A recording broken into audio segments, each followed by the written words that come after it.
Welcome, everybody. Thank you so much for coming out today, spending time with us. Safe Parenting is delighted to host Dr. Becky again, and we are so grateful to Mag and David's Positive Parenting for joining us in our effort to educate and support parents, which, in my humble opinion, is the most important job in the world. Thank you to Mag and David for this beautiful space and for the snacks and coffee.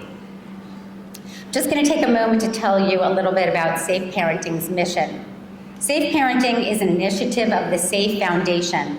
Our goal is to educate and provide parents with the tools and skills necessary to create healthy families.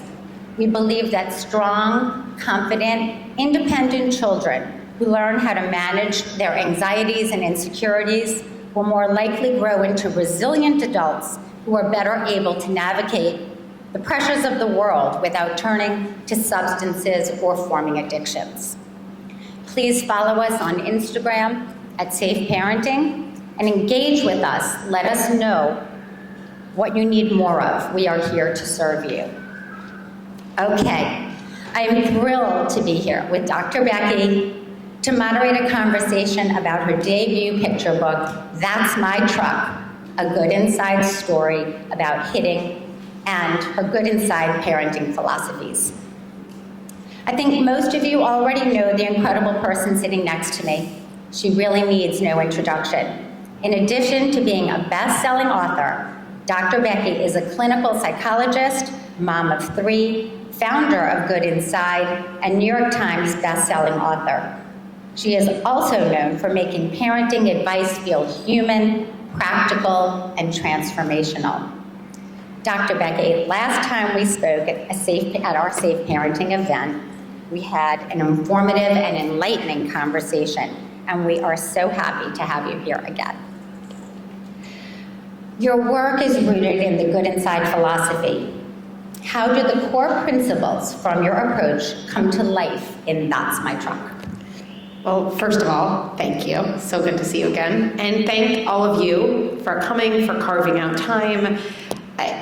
I feel like being busy is just like the thing that, 2025 parenting is all about. We have so many things. We have such a big to-do list. Our phones, always tell us there's things to order, even if it's not true, but there's always a lot to do.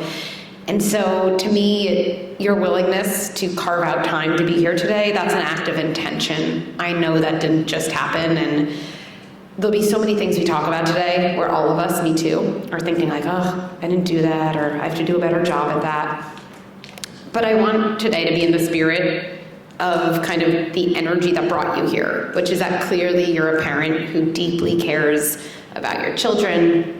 You're using your time and energy right now, and I really mean this. I want you all to really give yourself credit for making that decision, because to me that says more about your parenting than probably anything else I'll talk about, is your willingness to be open and learn. The other thing, and I might have said this last time I was here, is as we talk about things, I do not do all of these things with my children, so do not think that I'm always kind of setting the boundary or always staying calm. The goal of learning is never to be perfect. And I think we know that intellectually, but we forget that emotionally. So the goal of learning is just to more often show up in a way you're proud of, more often, and then to prepare for the moments you're not proud of. That's the best it gets, okay? So with all that in mind, I'm so excited about my first children's book. I really do believe parenting in a way we're proud of is like learning any other new language, right? So if you were raised in English and you want to speak to your child in Hebrew or to Mandarin, you would never expect yourself to just pick up a new language because you became an adult. I think probably in this day and age, in 2025, if you're like most people, you'd go to school or you'd download Duolingo or you'd say, I can learn a new language and I will never be perfect at that language. And in my hardest moments, I'll probably speak the original language, but that doesn't mean it's all lost. And we all need tools to learn new languages. We need new ways to learn things and practice things and visualize things. And in my mind, this book is a tool. Especially when my kids were younger, I would find these moments when I'd be home, it would be like 5 minutes before bed. And I don't know if you have moments like this, where I would just see this version of a parent I wanted to be in those 5 minutes. And at the same time, I kind of knew in my heart of hearts that like I just couldn't get there myself. I was like so frustrated, so tired, just so desperate to be alone. And then I would have this kind of awful bedtime with my kid. But there would be moments when I'd grab a children's book, and it wasn't any, but it was some, where then like before my eyes, through reading the book, I would actually become this like better version of a parent.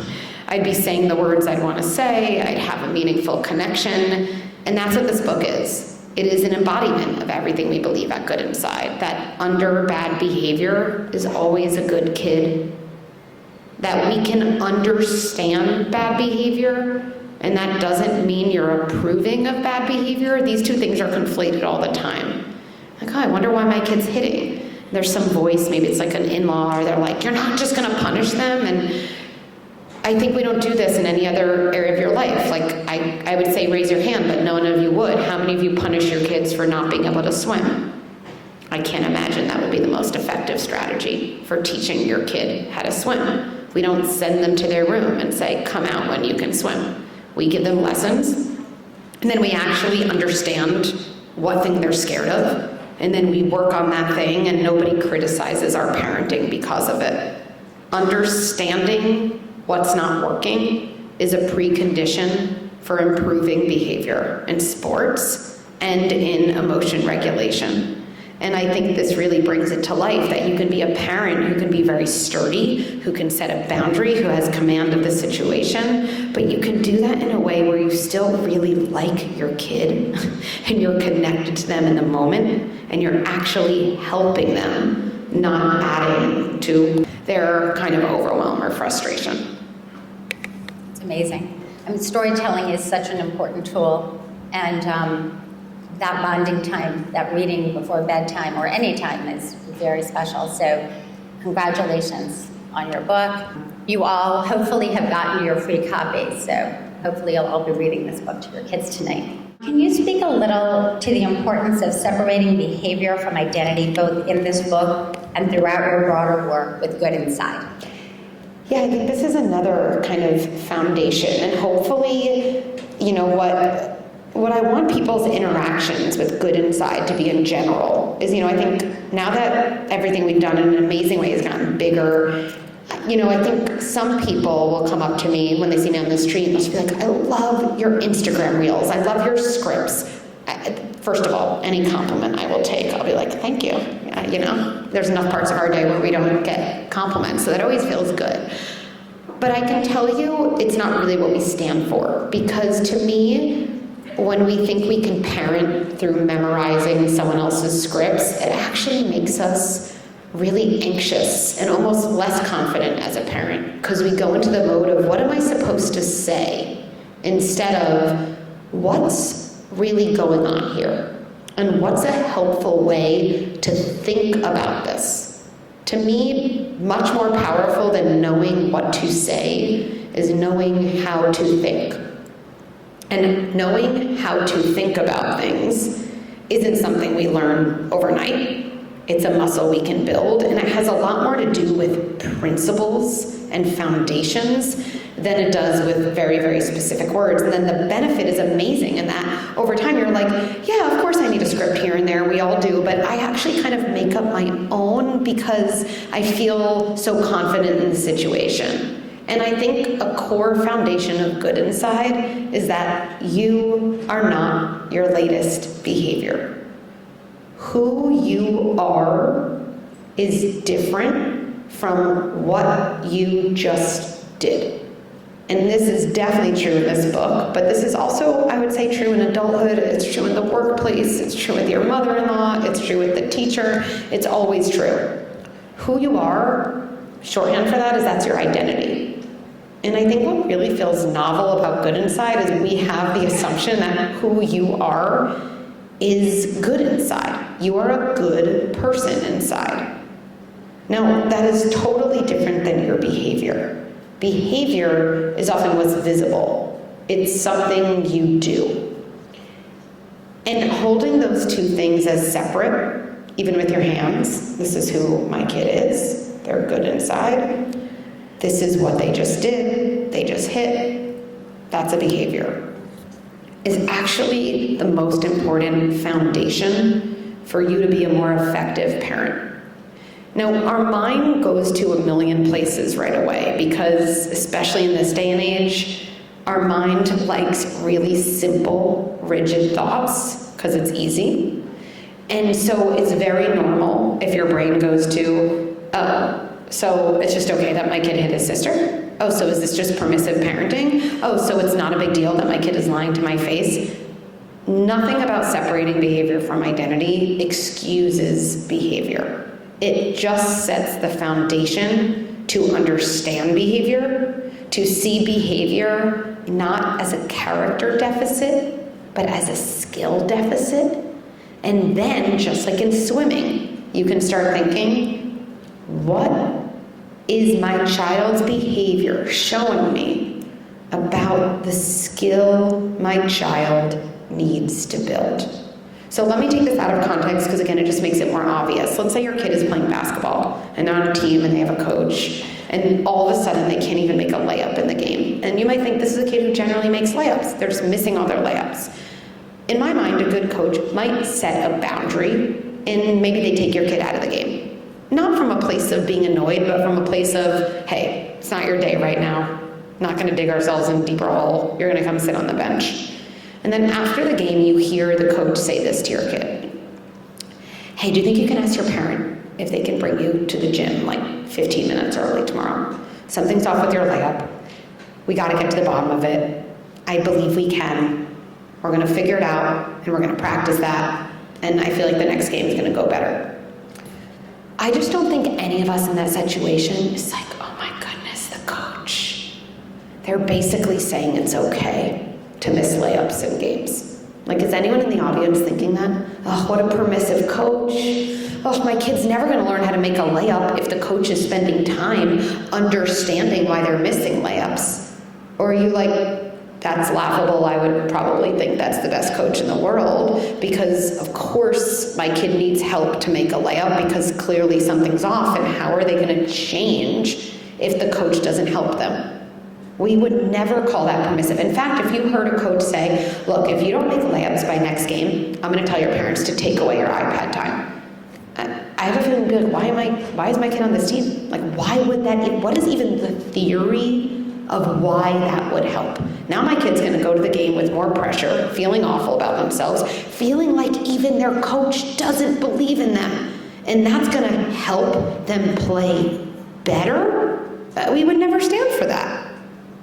This is exactly the opposite of what traditional parenting does. Our kid hits, and me too. I say these things, I used to say these things all the time to my kids. Go to your room. What's wrong with you? Why can't you be more like your sister? You can't hit next time. I'm going to take away your iPad. Whatever we say.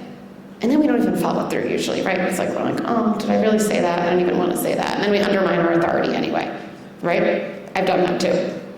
And we call it discipline when really I think it's just desperation. We just don't really know what to do in that moment, and we're so frustrated that we kind of just vomit our own frustration onto our kid, and again, we like call it parenting, right? I think there's a very different model. When you're able to say, I have a good kid who hit. I have a good kid who keeps stealing things from the cubbies. I have a good kid who's waking me up in the middle of the night. As soon as you can start a sentence with, I have a good kid who, your whole mindset shifts. And then you can start to wonder. Wondering is a really important muscle to build. I wonder why my kid is hitting. And then to me, we can use probably the most commonly used good inside strategy, which is what I call MGI. What is the most generous interpretation of why my kid's hitting? What is the most generous interpretation of why my kid is waking up at night? And it's okay if you don't know the answer to that question. That's actually where we could get a lot of other resources and, oh, well, is it related to the fact that I'm traveling a lot or I've been frustrated? Who knows what it's related to? But now we're wondering about the gap between my kid's good identity and their bad behavior. And as soon as you wonder about the gap, you actually are on the path to change.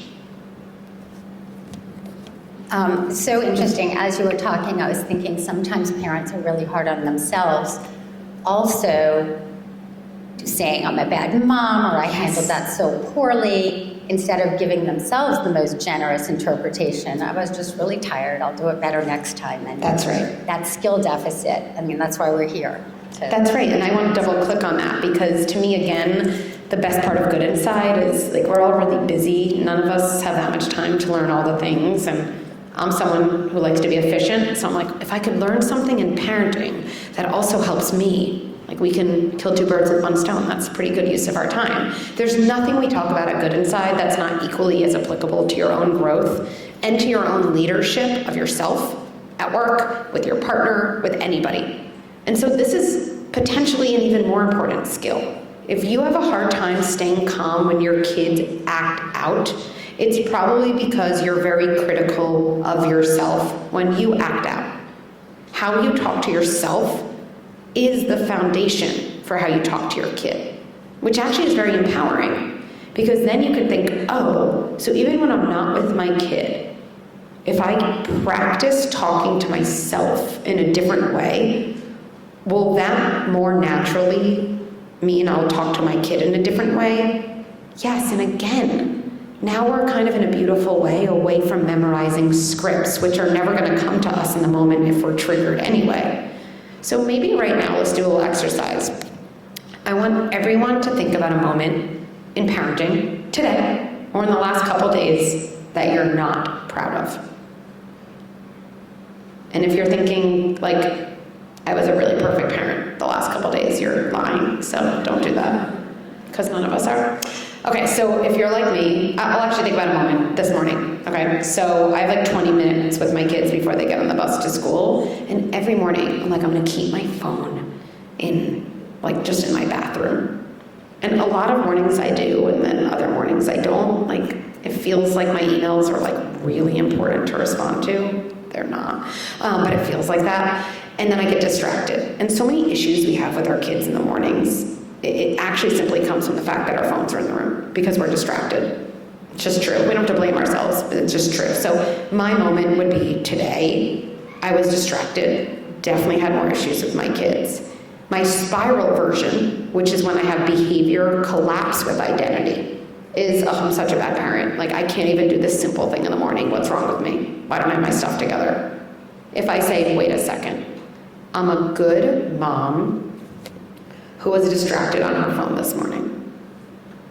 I want you right now to form your own sentence that starts with either I'm a good mom who, or I'm a good dad who, or I'm a good grandparent who. That sentence starter, I really mean this, is life-changing. Is anyone, just to take a few from the audience, anyone brave enough to share one? Amazing. Okay, right there in the white shirt. Hi. So this week my kid was having like a true meltdown and he was hitting me and kicking me. So I said, you know what? I'm gonna hold him. I'm gonna protect him. And it lasted like a good 20 minutes of me trying to like diffuse the situation by holding him, by holding his hands, by holding his feet. And then like it just didn't work anymore. And I was like so frustrated. So I said, you're going to your room. I'm putting you in your room and I'm shutting the door. And like I let him cry for like 10 minutes and I just like wasn't proud of that because I feel like I left him alone. I didn't say anything to him. And like, I don't know, I felt bad because he was like dealing with his situation alone in his room. But I needed that like 10 minutes to just calm down and like breath. So I actually want to double click on that because I think there's so much nuance. So I'm going to come back to like dive a little deeper. But before I do that, like I think what you're saying is like I'm a good mom who was really trying to do something a little differently and then got a little overwhelmed by my own frustration that it didn't really go the way I wanted, and that frustration overwhelmed me. A short version is I'm a good mom whose frustration overwhelmed me in a hard moment with my kid. Amazing. Anyone else? Okay, yeah, right there. My son yesterday was age 7, he was going back in the house and they weren't cooperating with his plan. So he decided to take some of them and throw them against the wall, causing a few dents in his wall. And I screamed so loud that my throat was like really sore after. Just to get him to stop damaging property. And I felt horrible, and I just like walked out. I said, I need a break. And I walked out of his room. But I can't look at the wall today. I don't want to look at the wall today because I feel horrible about how I acted, not about how he damaged it. I'm going to form the sentence for you, right? Her kid was doing Magna-Tiles. As sometimes happens, the Magna-Tiles, I like your language, the Magna-Tiles did not cooperate with the vision. And it led to this big moment with her son, or your kid, and then essentially you're saying, like, I'm a good mom who kind of lost it at my kid. And, like, that is definitely me a lot of days too. So I actually want you all to really keep that sentence starter with you. The other thing that happens when we do that for ourselves is that's the foundation to repair with your kid. As long as you're overwhelmed and telling yourself the story of being a monster, you can't repair with your kid. You actually can't. You think you can, but when we repair with our kid from the place of feeling awful about ourselves, do you know what we actually do? We kind of ask our kid to forgive us. I'm sorry I did that, it's okay, right? I'm sorry I did that, you still love me, right? And I always picture this like 5-year-old being like, get a hold of yourself. Like, you know, like now you yelled at me and now it's my job to make you feel better. I promise all of us, we don't want our kids to have relationship models going forward where when someone you love yells at you, it is then your job to make them feel better. Toxic, right? So we don't want to do that.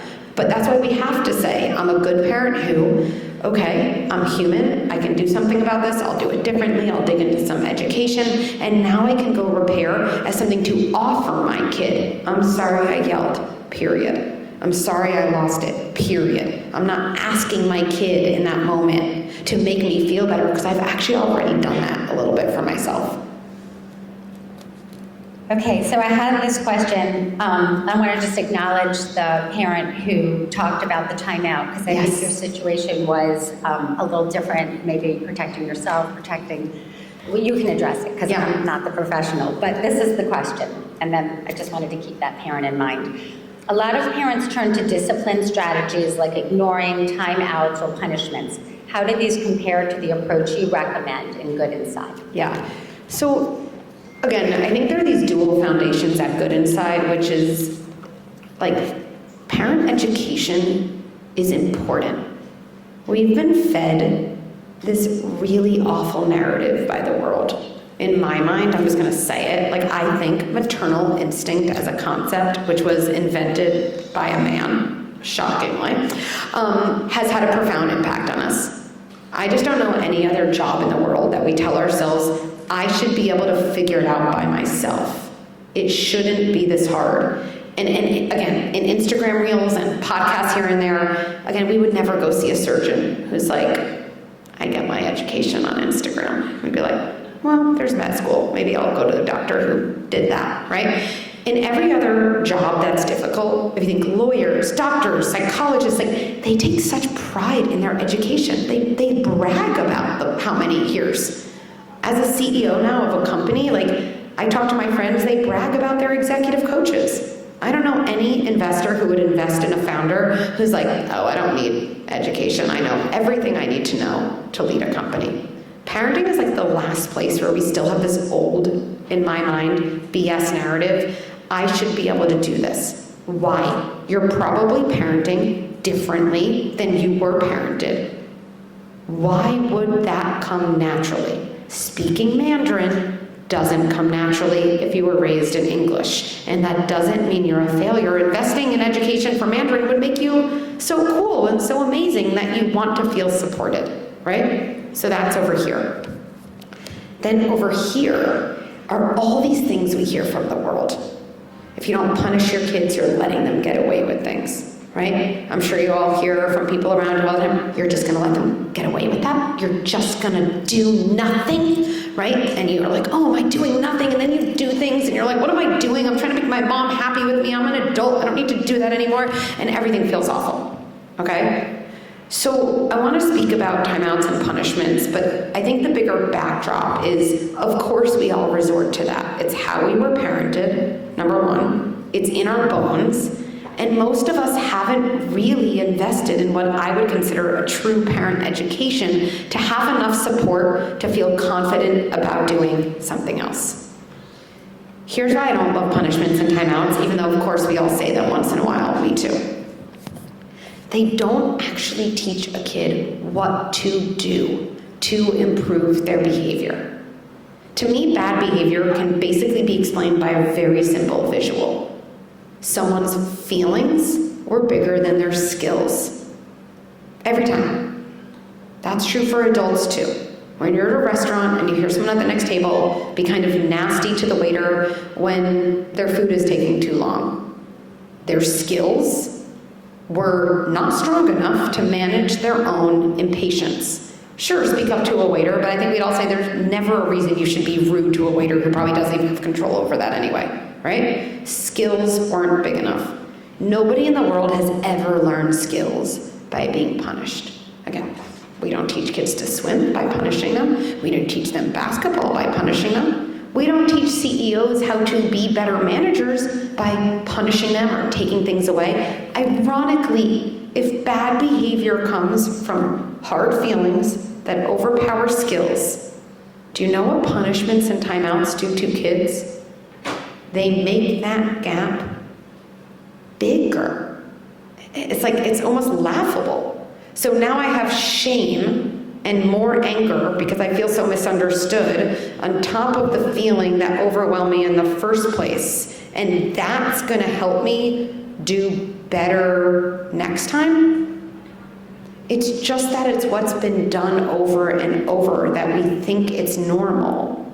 It's natural because it's familiar, but it's not effective. And I really think this is the generation who has this power to say, we're giving something different to our kid, so that new thing will become natural for them. So that will be the thing that's familiar in every other generation after. Now, as soon as I talk about not punishing, people are like, so you just let your kids get away with things, right? It's almost like I think people would picture in my house my kid hits, and I'm like throwing them an ice cream party or something. Like, get that anger out, love it. No, that would be so weird. I definitely don't recommend that. And again, there's always a better option in my mind than two extremes. We've actually been parenting in extremes. We're just used to it. Punishing, timeouts. As soon as a kid acts out, you're just kind of like, I'm frustrated, I'm gonna put that on you. And I no one likes to say this. When you watch your kid hit or be rude to you, you have a lot of feelings inside you as a parent that you have to manage. And I think punishments and timeouts, the only thing they're really good at is allowing us to vacate those feelings from our body and put them onto our children. It's like, I want you to feel as bad as I want to feel, because at least then I don't have to feel it. And the problem with that is we're just not being an adult. We're just being a kid, like our kid.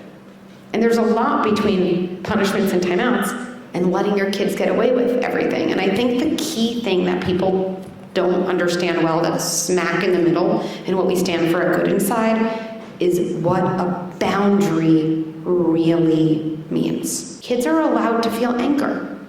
Now, how you manage anger determines how you behave, but it's not anger's fault. Anger is just a normal emotion. Jealousy is a normal emotion. Disappointment is a normal emotion. We have to teach our kids how to cope with them. And yes, validating those feelings. It's okay to feel jealous. No, sweetie, I'm not going to call the school and get you switched into a different class just because your best friends are there, because it's okay to feel disappointed. And my job is to help you cope with that, not expect the world to fix that for you. So we're just going to get through it together, right? Validating feelings.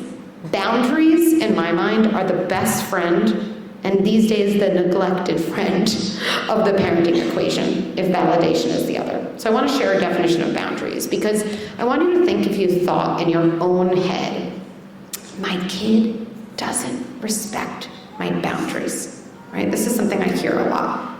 My kid just doesn't respect my boundaries. And whenever I hear that, and you know I'm direct, so I'm going to say this with directness and love, the only thing I think is you don't have an accurate definition of boundaries. That's what that means. Boundaries are something you tell your kid you will do, and they require your kid to do nothing. That's the only way you're actually setting a boundary. A boundary is something you tell your kid you will do as a parent. And the success of the boundary requires a kid to do nothing. Here's the really good news about that. You get your power back.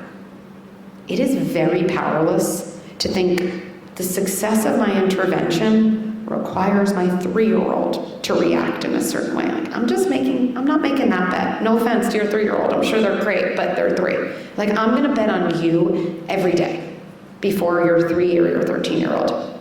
So here's what I think we think of as a boundary, and then I'm gonna contrast that, right? Hey, when we go to the park, no throwing sand in the sandbox, okay? Meanwhile, you and I both know Charlie over here always throws sand in the sandbox, so let's call a spade, right? So, but still we say these things. We don't throw in the sandbox. And we're kind of sitting, we're talking to friends, we see our kid throw sand at another kid, and we go up and we're like, stop doing that. Now think, when we say we don't and stop, are you telling your kid what you will do? No. And does it require your kid to do nothing? No. So it's not a boundary. Maybe it's a request, but it's definitely not a boundary. So we go over to our kid in the sandbox, and then, look, I've done all these things too, and so I can laugh at myself. I always say, then we do this weird thing as a parent where we start counting. You guys start counting? I don't know why we do this. Like, I don't know who said to start counting. Like, I've just never seen a successful CEO be like, if you don't stop interrupting the meeting, I'm gonna count to 10. Like, I don't know. So we start counting. I'm gonna count to 5. And if you don't stop throwing sand, and then we just make something up, right? We just make something up that we have no intention of keeping because we don't want to keep it. So we're like, no dessert tonight. And then it becomes the night. And then if you're like me, you're like, sorbet isn't dessert because it has fruit. Because you're just like, I just don't want to deal with the meltdown. And this whole arc goes, and then we say to a friend, my kid doesn't listen, my kid doesn't respect my boundary, and now you're gonna hear me whispering to you, wait, I'm not actually setting a boundary. I'm not doing 50% of my job as a parent. Here's a boundary. Sweetie, when we go to the park and you're with the other kids in the sandbox, this is the first thing I say to my kid, you might wanna throw the sand because it's fun to throw, because when you're frustrated, you might just be looking for a way to get it out when that kid isn't sharing that truck. And so what I'm gonna do is I'm gonna sit very close to you. And look, this part is annoying because you're like, I kind of just want to talk to my friend. But I think about how you wouldn't let your kid run into the street if they had a problem doing that. You would never be like, if you run into the street again, you would never start a sentence that way, right? You'd be like, I'm just not gonna let you do that. I'm gonna sit very close to you. And when I even notice you being frustrated even a little, which is fine, I'm gonna pull you out of the sandbox then. And you're not in trouble. We're just gonna go to the park bench, we're gonna sit, we're gonna take a couple deep breaths, and then we're gonna go back to the sandbox. Am I telling my kid what I will do? Check. Does this require my kid to do nothing? Check. Now, my kids are older, but let's go back to when they were 3, because I wanna just dispel you of any illusions. This is what I do with my kid. And then I would do this, shocking. Charlie would still get very close to throwing sand, but now I'm actually protecting him from being a bad kid because I'm ready to intervene, and I would do what I said. I would pull him out of the sandbox.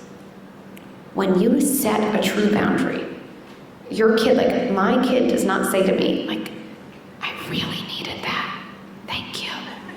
You're such a good mom, such a sturdy leader, really. So much better than the mom sitting on the bench. These things never happen. Who knows how your kid rewards you when you set a true boundary, especially if they're not used to it? Who knows? Just yell it out. You set this boundary. What is your kid gonna do? Thank you. That's what they do. They yell at you, often really mean things. I hate you. You're the worst parent. One more chance. One more chance. Right? They scream. They yell. They tantrum. But here's like the money move as a parent. When you know your kid's tantrum is actually a signal that you set a boundary, your relationship with their tantrum totally changes. You're like, I would have liked the signal to be like, I don't know, confetti. That would have been nice. But a signal is a signal, and at least now I know I'm setting a boundary. And then you actually get to do the second part of your job. You get to validate their feelings. I know you don't want to take a break.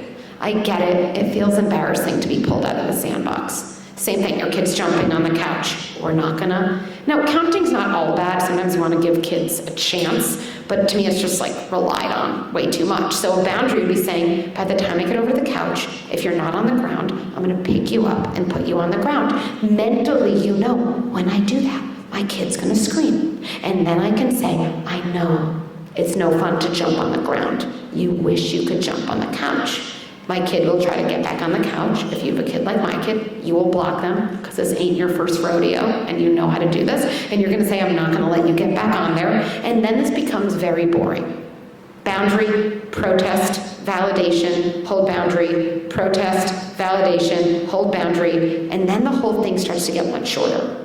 But if we don't do our job as a parent of setting a boundary, we end up resorting to timeouts and punishments all the time, simply because we did not actually embody our authority and kind of do our job. And so, when you leave here, hopefully, my goal for all these events, this is an amazing connected community, is these just lead to a lot of conversations. To me, an amazing conversation after this would be with the group, like, the whole boundary thing, like what part of that is hard for you? For me, I always worry my kid's gonna scream. To some degree, I try to make my kid happy. Like, is there a boundary the 5 of us could like all hold tonight? Or can I text you when I did it? Can you cheerlead me? Like, these are amazing moments where you can take a learning and then really come together as a community. Like, I know I was actually talking to someone who's a member, you know, and they have our app, and so many of our live events with like small groups are parents coming together to just be honest, this thing's hard for me. Like, here's the thing I did, because our best wins as a parent, in my mind, the most impactful moments we have are always the hardest moments with our kids. Like, us really showing up as a parent is like when a pilot really shows up during turbulence. It's hard.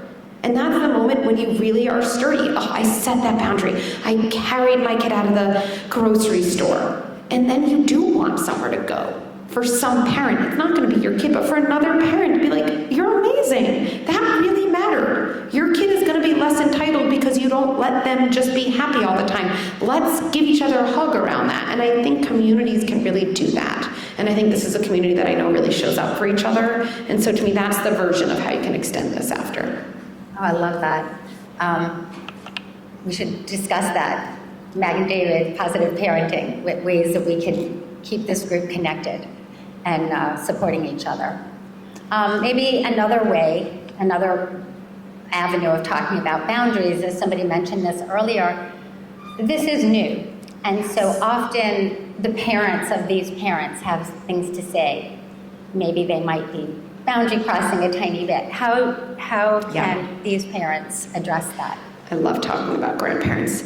Not all grandparents. Just kidding. Just kidding. Not all grandparents. And all grandparents, everyone, we're all doing the best we can with the resources we have available to us. And resources change and the world changes. And I think what's always true across generations, everyone doing the best they can. And there's still moments of conflict around that. Okay, so a couple things. Number one, and I think this is probably the most important thing, but then we'll get more concrete, is I think, like, I remember the moment as an adult, I really do, where I had this thought I had never had before. I was like, I actually don't need my own parents' approval for anything. For anything. I actually don't. Like, it was mind-blowing. I was like, do other adults realize this? I feel like people should talk about this a little more. I think so many of our toughest moments with our kids when our parents are around are when we orient toward trying to make our own parents happy with us instead of trying to be the parent we actually want to be. And sometimes the parent we want to be is not the version of a parent our own parent is going to give us a high five for, because the languages have changed, the world is different. And I think related to my realization that I don't need my parents' approval is I didn't change my whole life then, because then what I had to realize is I actually need to build up my own skills to handle my parents' disappointment and disagreement. Because it's one thing to know I don't need their approval. It's another thing to tolerate the feeling of not having their approval. Because that requires us to really gaze in and say, do I know my own values? Do I know what I've taken from my parents and the things that I'm redefining for myself? I think every generation, there should be a balance, right? That's how we modernize and kind of become a little bit more of who we are. And what is it like for me when I'm interacting with my kid and I get a glare or I get a stare? Because I have plenty of scripts you could shoot back at your parent, but what always overrides a script is our own emotions. We don't have access to that thing because we're so overwhelmed by some old pattern. Okay, so a couple things to get more concrete. It goes back to what you're saying about parenting being the most important job and us really thinking, and if everyone takes a moment to reflect, is just, I would ask you to reflect how supported, not by your parents, just in general, how supported do you feel in your journey as a parent? Do you feel like you have the resources around you, whether that's the parenting group you're part of in this community, whether that's the therapist you talk to about your own stuff and stuff with your kids, whether that is, whether that's the Good Inside app, which is basically like having me in your pocket all the time. Do you feel like you have the thing at your disposal? Because parenting in a way you're proud of means you have to be building your confidence as a parent. I believe education is power. I think you all probably come to the school to some degree, believe that too. I believe education as a parent is power. Because we think we're going to feel better with our parent when we convince them why we're doing the things we're doing and they agree. Zero. We feel better and more confident as a parent when we have convinced ourselves and we have the full picture. And then tolerating other people's comments is a little like, all right, right? So that's number one. Do I feel like I have true resources? Not Instagram, not a podcast, the same thing I would tell my kid if they wanted to really learn something. That's step one. Education is always power. Number two, I think the difference between your parents' approval and kind of just your parents' cooperation is really important.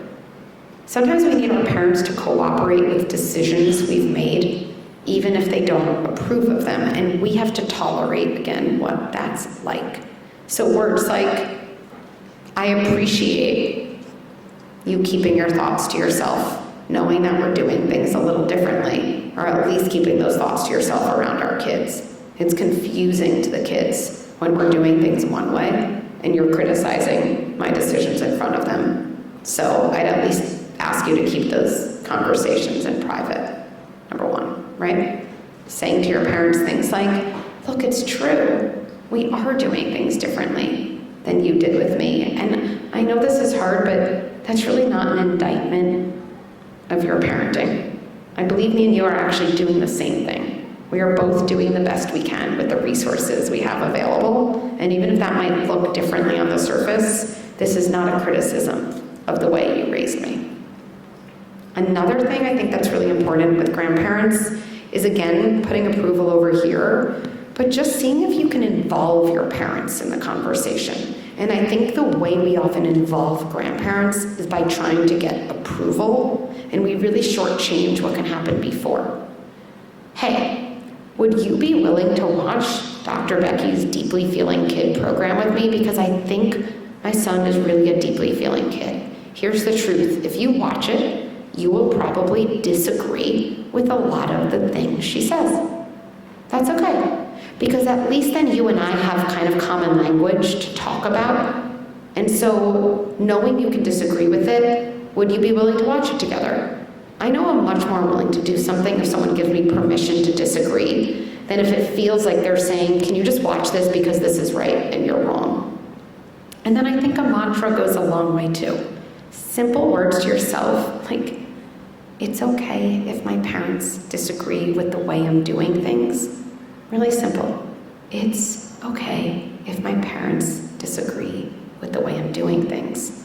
Can be really grounding, because then again, we're reacting from a place of more sturdiness instead of in some ways reacting like we're still that 5-year-old, like so eager for, the thumbs up from our parents. Thank you. We're going to take some questions now. You got some of you wrote And down. while you're getting to the first question, I just want to come back to something because it's one of the things I think that's deeply misunderstood. Okay, so this idea of can I leave my kid alone when they're upset? Big idea, okay? This is true for people and not just kids. But kids feel our intention over our intervention. The same intervention from two very different intentions are felt differently. We feel someone's intention. I'm sure you've been in the workplace or been in with a teacher. You're like, interesting, I feel like I heard that same thing from a different teacher, but one time it feels like someone's trying to help me and they believe in me, and the other time it felt like they were just criticizing me. That's because we feel intention. Saying to a kid, you're crazy, I can't stay in the room like this, is very different than I love you, or I'll even say the same words. Saying, you're a good kid, having a hard time, and I just, I need a break, is very different than you're a good kid, having a hard time, I need a break right now, and I'll be back. Like, something has gotten way too concrete, and I hear someone being like, Dr. Becky, I hear you should never leave your kid alone in the room. Anytime someone associates my words with always and never, I feel like something's been misconstrued. I mean, except it's like physical abuse or something like that. I would stand behind that. But most other things, you're a person too. And actually, it could be an act of love to notice, I am going to rage. And before I do, that's the time to say to my kid, I'm going out, I'm going to take a breath, I'm going to come check on you. In a way, that's a better way of infusing your sturdy presence than staying in a room and losing it and just being so filled with anger. So I just want to differentiate that. Thank you so much for going back to that, because I felt strongly that the example you gave was not what we were talking about. Yeah. But that's just the reason for education. Yes. Because you just said it so beautifully, and it just puts it all into the proper context. So Yes. thank you. Okay. This is a question from somebody here. How can I best parent two kids who respond to different techniques and discipline? Oh, such a good question. And it is this amazing thing, right? Our kids are so different from each other. They are. And so they do, I often think with my three kids, like they each need the same things. I think kids all need the same things, but our delivery mechanisms are very different, right? And so I always think my three kids, they each need almost like a different part of me to be the lead parent, which is why we're so tired at the end of the night, one of the reasons. So first of all, yes, different kids need different things. They kind of, quote, need the same things. Everyone needs boundaries. Everyone needs love. Everyone needs connection. Everyone needs some one-on-one time. Everyone needs limits. But again, how we deliver those really can change. So first, just permission to do things differently. I think underneath this question is a different question, which is like, does everything need to be the same or be fair for my kids? There's nothing to drive sibling rivalry like making things fair. I know that might sound counterintuitive, but when you make things fair and the same, all you're doing to your kid is even more saying, I want you to watch your siblings with like eagle eyes and notice everything they have, and then come and tell me about it so I can do the exact same thing for you. Like we're actually training them to do that, even though all of us in the audience are like, why would I want that? I want the opposite of that.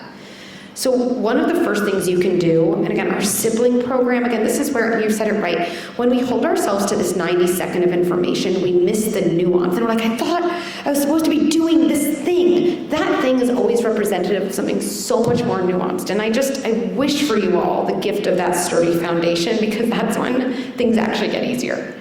So one of the things I talk about in my sibling program, right, is this idea of like orienting your kid back in instead of orienting them out. Fairness is an outward external gaze. Anyone obsessed with fairness is hyper-vigilant about what everyone else has. They're gazing out and kind of determining, I need to notice what everyone has and then tell someone to give that for me, and that is how I will feel okay. Like, we don't want our kids being like, my friend's parents bought them an expensive car, you need to do that for me, that's only fair. Like, cringe when they're 25, right? But if we're orienting them toward fairness all the time now, And that's the way they learn to feel good about themselves. I don't think we should be terribly shocked when we get a call like that. Very different than orienting their gaze in. So something like, why do you do this thing with my brother? Why do you take my brother out to ice cream every Thursday? A quick answer is, okay, I can take you out to ice cream on Wednesdays. But even that, again, the same intervention will be felt like, oh, I guess I should always orient out. Versus, oh, it's hard that I take your brother out to ice cream. Are you telling me like you really wish you could get ice cream once a week too? It's a slight shift, but what's so nuts is I remember doing this with my kids when they were younger. Oh, I took your brother to the playground for our one-on-one time. That's what you want to do? You want me to take you to the playground and play soccer? I remember the day my daughter said, when I asked her that, I don't even like soccer. And I'm like, exactly, right? You don't even like soccer. You might have a kid who's like, I don't even like ice cream, or that's not how I would spend time with you. And it's gonna take a little while before they realize that, but the pathway to getting there is to stop making things fair and inquire more about what's happening inside them when they notice a difference, rather than just making an equivalence with that difference. Amazing. The next three questions all have the same answer. Oh, about good. orienting the child inside as opposed to looking at their siblings. Yeah. So thank you. Okay, if parents take away one thing from this conversation, what do you hope it is? What lasting impact do you want this book and your philosophies to have on families? So if you asked me this a couple years ago, and maybe you did, I think I'd have like a very simple one answer. And that thing I still think is very, very important, so I'm gonna say it. But now I think in the last couple of years, like I've zoomed out and thought good inside is not just like the specifics of our parenting approach. It's really more a movement about how we think about parenting in our lives in general and the support and education we think we're entitled to. So I'm gonna kind of answer in both ways. Very concretely, what I want parents to always keep in mind is the most important thing to get good at as a parent is repairing. That is without a doubt the most important thing, which is ironic. So we're talking about all these things you can do, but what I'm saying is more important than getting it right is getting yourself to repair after you get it wrong. Right? One of my colleagues, Adam Grant, like he has a way of talking about this. You have your first score and your second score. We all focus on the first score. I yelled at my kid, I got an F. Okay, focus on your second score. What do I want to do about the fact that I yelled? How can I get an A about the fact that I yelled? I can repair the heck out of that moment. I can become so good at knowing I'm not going to repair, to get forgiveness from my kid. I am above that. I am an adult. I don't need to put my emotional life on my child. I can repair with myself, and then I can go say to my kid, I'm sorry I yelled. I'm sure that felt scary. I love you. And I can get really good at repair. Because I think we all want to yell less. And there's so many things I think at Good Inside we can actually really help you with. That matters. It matters not just to repair. It matters to actually do the things to repair less often because we're able to become more often. And what's also important is that we're still gonna have moments when we mess up. And if you can start repairing, if it's 0%, it becomes 10%, 20%, 80%, one day. It is possible. It's never possible to get it right 100% of the time. It is possible to repair 100% of the time. Quick poll. When it comes to repair, just two things that I would say are not a repair, just to be clear. I'm sorry I yelled, but if you just put on your shoes the first time, it wouldn't have happened. That does not count. It is also not a repair to say, I'm sorry you feel that way. Not good, okay. A repair is really that taking responsibility and asking for nothing in response. I want you to raise your hand if when you were a kid, you got a true repair from your parent. Okay, and look around the room. I remember the first time I asked this question, I really expected, I don't know what you would have expected, I expected like 10 to 20%. I've now been to all over the country. It's consistently between 0 and 2%. It's kind of remarkable. I don't know if you're struck by that. I think it's remarkable. And again, the only thing that comes naturally in parenting is how you were parented. So what this room is saying, in terms of, again, the difference between English and Mandarin, no one in this room naturally has the language for repair. No one. So it doesn't come naturally. In fact, we all have lots of talk tracks right after we yell to justify not repairing because it doesn't come naturally. Oh, I don't want to make my kid seem like they won. I don't want to make my kid to think it's okay. I don't want to lose my power. We say all types of weird things to ourselves. It's going to feel super awkward when you repair because it's not natural. The only things that will feel natural is doing something the exact same way your parents did them, right? That's what's in your bones. And so I want you to all see your repair with your kid as an act of true cycle breaking. Because this community I know is so strong. Like, picture your kids in these seats in 20, 30, 40 years, whatever they are, okay, 10 years, whatever. Just imagine someone on the stage, I really could cry, saying, raise your hand if your parents repaired with you. And 100% of them in this community put their hands up.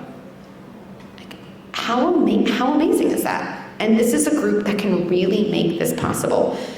Not by being perfect, but by being willing to repair after you're a totally imperfect human like the rest of us. That's one. The other thing I want to leave you with in the conversations that I would love to hear happen is something broader than how we parent our kids. I think there is power to parents, I'm just going to say it because I think it's even more true. I think there's power for women to say to other women, like, why do we tell ourselves we should be able to figure this out on our own?